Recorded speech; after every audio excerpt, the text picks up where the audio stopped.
ये कहानी है मेक्सिको में हुई एक 4 साल की बच्ची की मौत की, जिसमें आज तक ये नहीं पता चल पाया है कि आखिर उस मासूम बच्ची की मौत की असली वजह थी क्या।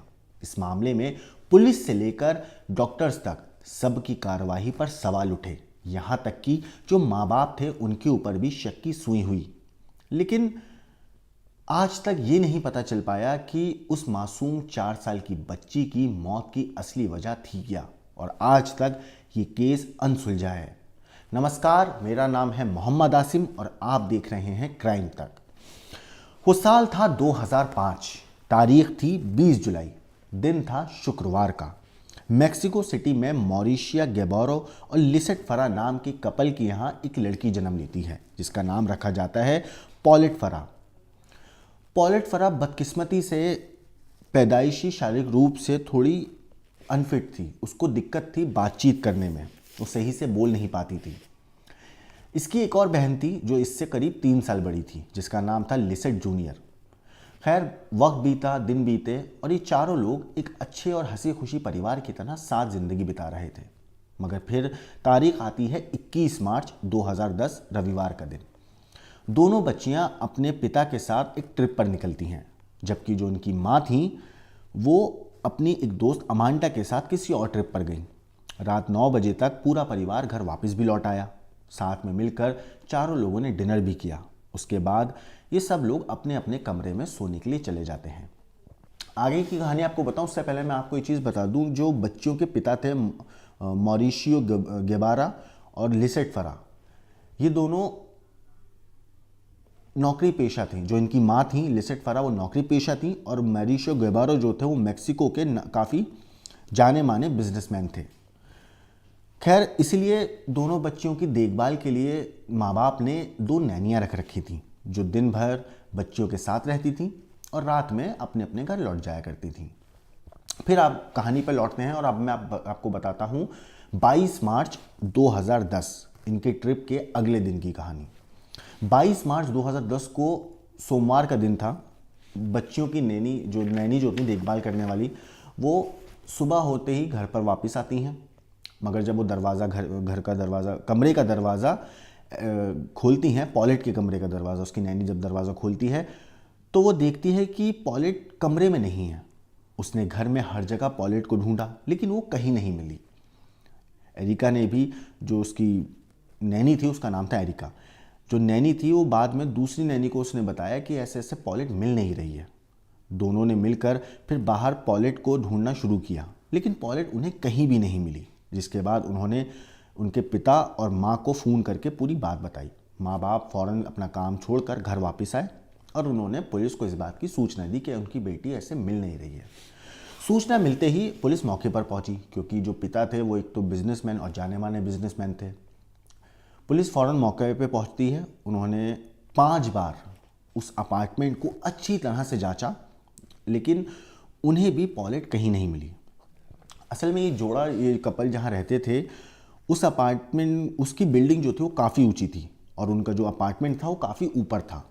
इसलिए एक बात तो ये साफ थी, ये तय था कि वो बच्ची जो थी वो खुद से कहीं नहीं जा सकती थी।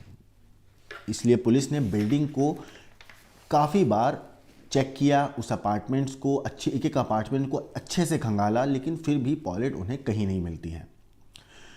इधर माँ बाप जो थे वो इसको लेकर काफ़ी चिंता में थे। उन्होंने जगह जगह पॉलेट की गुमशुदगी के पोस्टर चिपकाए। यहाँ तक कि जो लॉस एंजलिस टाइम्स है उसके मुताबिक कपल ने फेसबुक और ट्विटर के ज़रिए से भी लोगों से अपील की कि अगर उन्हें पॉलेट के बारे में कोई भी जानकारी मिलती है तो वो कृपया करके उन्हें बताएं। उन्हें हर हाल में अपनी बेटी चाहिए थी। उन्होंने ज़मीन आसमान एक कर रखा था अपनी बेटी को ढूंढने के लिए। मगर हैरानी की बात ये थी कि परिवार ने 2 कुत्ते भी पाल रखे थे, और अगर उनके घर में कोई बाहर का व्यक्ति आता तो जाहिर सी बात है कुत्ते जो हैं भौंकते ज़रूर। मगर उस रात ऐसा कुछ भी नहीं हुआ था, किसी ने कोई आवाज़ नहीं सुनी थी। अब ये मामला काफ़ी बड़े आदमी से जुड़ा हुआ था तो मीडिया तक पहुंचा। मीडिया में पहुंचा तो इसको एक हाई प्रोफाइल केस माना गया। मीडिया जब भी आसपास के लोगों से इस बात को लेकर सवाल करती तो सभी लोग अलग अलग बातें बोलते। धीरे धीरे ये मामला वहाँ के अटॉर्नी जनरल तक भी पहुँच गया। उन्होंने भी केस में काफ़ी इंटरेस्ट दिखाया और उन्होंने पुलिस को ऑर्डर दिया कि केस को अच्छी से जांच की जाए। इसी बीच फिर तारीख आती है 31 मार्च, यानी कि तकरीबन अब 9 दिन बीत चुके थे पॉलेट के गायब होने में। 31 मार्च 2010 बुधवार के दिन सुबह करीब 2 बजे फॉरेंसिक की एक टीम के 3 लोग क्राइम सीन को रिक्रिएट करने के लिए इन लोगों के घर पहुंचते हैं, पॉलेट के घर पहुंचते हैं। अब जब वो पॉलेट के घर पहुंचे तो उन्होंने इस चीज़ को वीडियो पे रिकॉर्ड करना चाहा ताकि वो क्लियर रहे कि सारे सबूत अच्छे से वो देख सकें। तो मॉरिशियो और लिसेट जो माँ बाप थे, उनकी मौजूदगी में ये सीन को रिक्रिएट किया गया। लेकिन इन सब के होश तब उड़ गए, माँ बाप, उन फॉरेंसिक टीम से जो लोग आए थे उनके, पुलिस के, मीडिया के, हर उस इंसान के जो इस केस से जुड़ा हुआ था, जो इस केस को फॉलो कर रहा था, उन सब के होश तब उड़ गए जब उन्हें पता चला कि कमरे से बच्ची लापता हुई तो, लेकिन उसी कमरे के बेड और गद्दे के बीच में उस बच्ची की लाश पड़ी हुई है। मतलब सोचिए, पिछले 9 दिन से पूरी बिल्डिंग को खंगाला जा रहा था, हर अपार्टमेंट, हर कोने में, हर जगह देखा जा रहा था। Social media, Twitter, Facebook, media में हर जगह पे पोस्टर्स डाले गए, मिसिंग कंप्लेंट फाइल्स हुई, अटॉर्नी जनरल तक को इन्वॉल्व होना पड़ा, लेकिन किसी को ये नहीं पता चला कि उस बच्ची की लाश पिछले 9 दिन से उसी कमरे के बेड और गद्दे के बीच में पड़ी हुई है। अब इसमें हैरानी की बात यह है कि 9 दिन तक पुलिस के कर्मचारी, मीडिया वाले, सब लोग कितनी बार उस कमरे में आए गए, फिर भी उनकी नज़र उस लाश पर नहीं पड़ी। लेकिन ये थोड़ा सा अपने में एक अजीब बात है।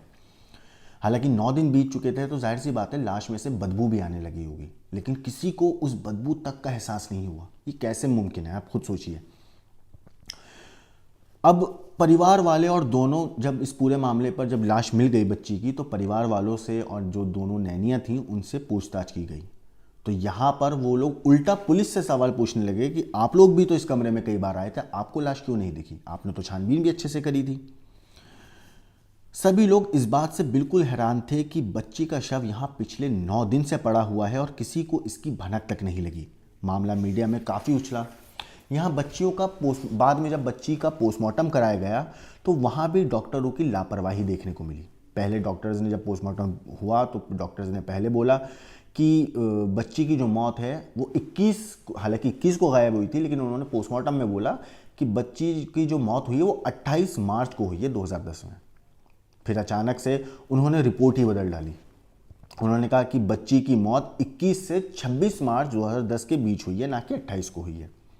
रिपोर्ट के बाद ये मामला और ज़्यादा पेचीदा हो गया, कंफ्यूज करने लगा लोगों को, जिसके बाद अटॉर्नी जनरल ने खुद ये मामला बाद में बंद करना चाहा। जिस अटॉर्नी जनरल ने पहले इस मामले को, सोचिए, अच्छे से जांच हो, पुलिस को ऑर्डर दिए, वही अटॉर्नी जनरल बाद में इस मामले को बंद करने के फिराक में बैठे थे कि ये मामला किस तरीके से बंद हो जाए। उन्होंने ये बोलकर बल्कि मामला बंद कराना चाहा कि हो सकता है कि बच्ची नींद में करवट लेने के बाद गद्दे और बेड के बीच में फंसी और दम घुटने से बच्ची की मौत हो गई। लेकिन इस मामले में एक नया मोड़ तब आया जब फॉरेंसिक टीम के एक मेंबर ने मीडिया में आकर यह बयान दिया कि बच्ची की मौत खुद से नहीं हुई है, बल्कि उसका मर्डर हुआ है। जैसे ही ये बात एक फॉरेंसिक एक्सपर्ट ने आके मीडिया से बोली, ये मामला फ़ौरन तूल पकड़ ली, इस मामले ने फ़ौरन तूल पकड़ लिया और मामला दोबारा से मीडिया की सुर्खियां बन गया।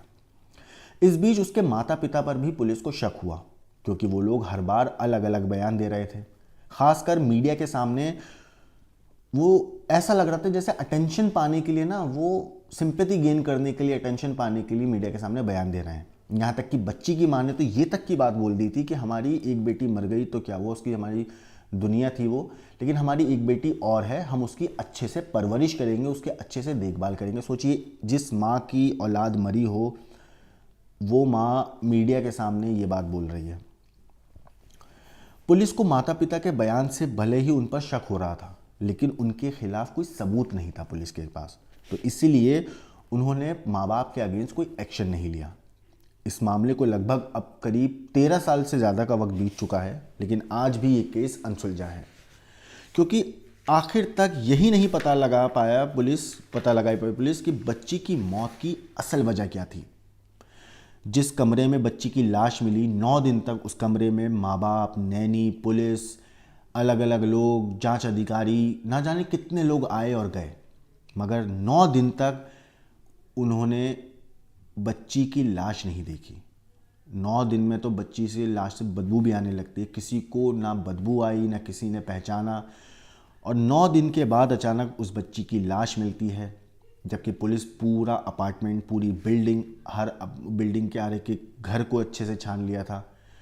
घर में 2 कुत्ते भी थे, लेकिन किसी को भी कानो कान भनक तक नहीं लगी कि उस गद्दे और बेड के बीच में उस मासूम लड़की की लाश पड़ी हुई है। और ये मामला आज तक अनसुलझा है। इस कहानी के ऊपर आपका क्या कहना है, आपका क्या सोचना है, हमें कमेंट करके ज़रूर बताएं। बाकी देश और दुनिया की बाकी क्राइम की खबरों के लिए देखते रहिए क्राइम तक।